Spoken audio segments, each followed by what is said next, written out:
வணக்கம். இந்த பாட்காஸ்ட்டில் எட்கர் ஏ கெஸ்ட் அப்படின்ற அமெரிக்க கவிஞர் எழுதின டோன்ட் குவிட் அப்படின்ற போயம் தான் பார்க்க போகிறோம். எட்கர் ஏ கெஸ்ட் 1881 இங்கிலாண்டில் உள்ள பெர்மிங்ஹாம் அப்படின்ற ஊரில் பிறந்தவர். அவர் 10 வயசாக இருக்கும்போதே அவங்க ஃபேமிலியோட அமெரிக்காவில் உள்ள மிஷிகன் மாகாணத்துக்கு குடிபெயர்ந்துட்டாங்க. அங்கே உள்ள டெட்ராய்ட் அந்த ஊரில் தான் அவர் வளர்ந்துருக்காரு. 17 வயசாக இருக்கும்போதே அங்கே உள்ள டெட்ராய்ட் ஃப்ரீ ப்ரெஸ் அப்படின்ற பத்திரிக்கையில் அவர் வேலைக்கு சேர்ந்துட்டார். அப்போது மிக இள வயதிலேயே அவர் எவ்ரிடே காலம், ஒவ்வொரு நாளும் பத்திரிக்கையில் வரக்கூடிய பத்தி எழுத்தாளராக பிரேக்ஃபாஸ்ட் டேபிள் சேட் அப்படின்ற தலைப்பில் அவர் பத்தி எழுதியிருக்காரு. அவர் அவரோட கவிதைகள் வழியாக மக்கள் மத்தியில் மிக பிரபலமாக இருந்தவர். அவர் பீப்புள்ஸ் பொயட் அப்படின்னே அவர் சொல்லியிருக்காங்க.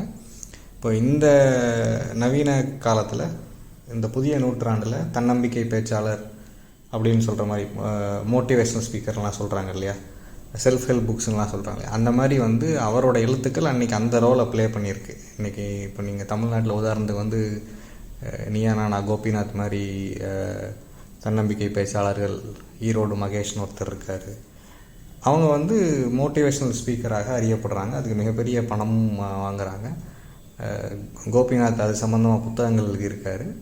அது பெரிய அளவில் விற்பனையில் இருக்குது.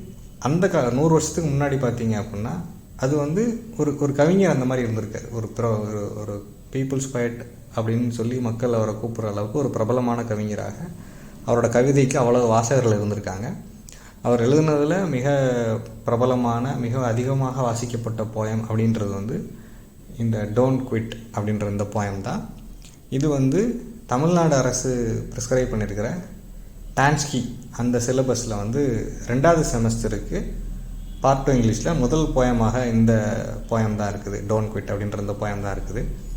இது கிட்டத்தட்ட இந்த போயம் எப்படி சம்மரைஸ் பண்ணி சொல்லலாம் அப்படின்னு சொல்லி கேட்டிங்க அப்படின்னா, முகவரி அப்படின்னு சொல்லி ஒரு படம் இருக்குது. கிட்டத்தட்ட 20 வருஷத்துக்கு முன்னாடி வந்த படம். VZ துரை அப்படின்ற இயக்குனர் எடுத்த படம் அது. அதில் அஜித் ஒரு நடிகர் அஜித் ஒரு மியூசிக் டைரக்டராக முயற்சி பண்ணிகிட்ருப்பார்.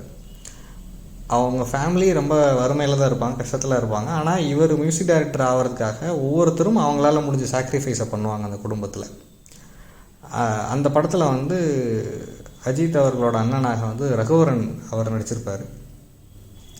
ரகுவரன் ஒரு சிச்சுவேஷனில் அஜித்துக்கிட்ட ஒரு கதையை சொல்லுவார். அது என்ன கதை அப்படின்னா, ஒரு ஊரில் ஒரு குறிப்பிட்ட இடத்துல தங்கம் இருக்கதாக மக்கள் ரொம்ப நாளாக சொல்லிகிட்டே இருப்பாங்க.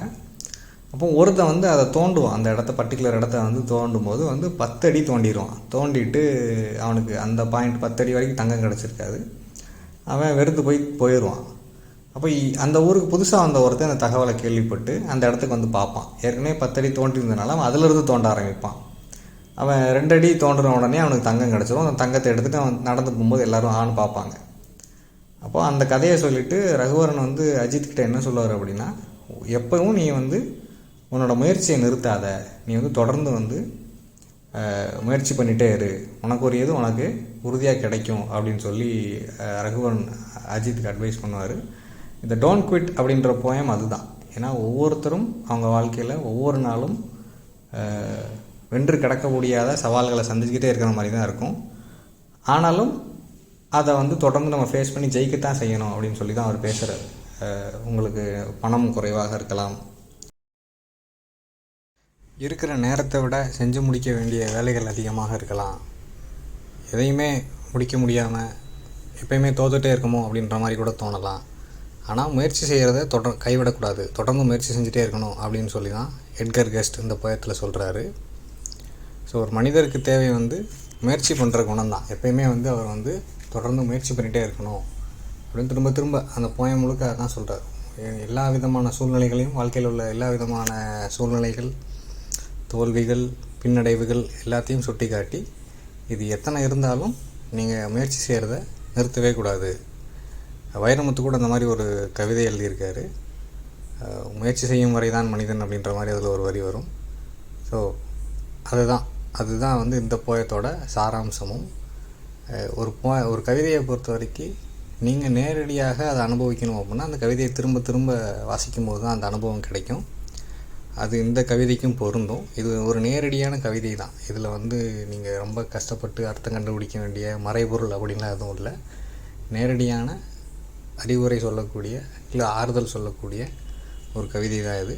இதை நீங்கள் ஒரு 3 தடவை வாசித்து பார்த்தீங்கனாலே உங்களுக்கு அதோட எசன்ஸ் என்ன அப்படின்றது தெரிஞ்சிடும். இந்த பாட்காஸ்ட் உங்களுக்கு பிரயோஜனமாக இருந்திருக்கும்னு நம்புகிறேன். தேங்க்யூ.